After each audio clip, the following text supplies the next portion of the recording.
ధాన్యం కొనుగోలులో అక్రమాలు వెలుగు చూస్తున్నాయా? రైతులకు ట్రక్ షీట్లు ఇవ్వకుండా ధాన్యాన్ని మిల్లులకు తరలిస్తున్నారా?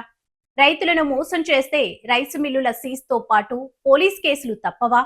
భూపాల్పల్లి జిల్లాలో ఎమ్మెల్యే గంధ సత్యనారాయణరావు ఆకస్మిక తనిఖీలతో మిల్లర్లలో కలకలం రేగింది.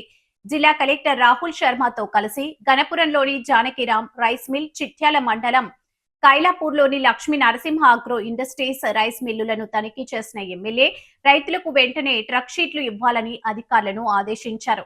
కొనుగోలు కేంద్రాల్లో అక్రమాలు సహించబోమని, రైతులకు అన్యాయం జరిగితే కఠిన చర్యలు తప్పవని హెచ్చరించారు.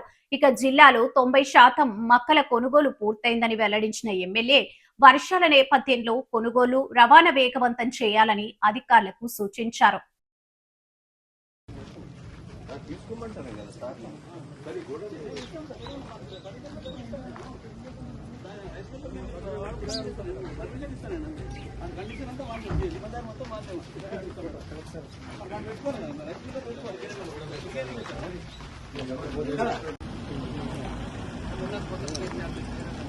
కొత్త స్పేస్ తయారు చేశారు. ఎన్ని సంవత్సరాలు మనకు ఇప్పుడు ఎన్ని బస్సులు మన దగ్గర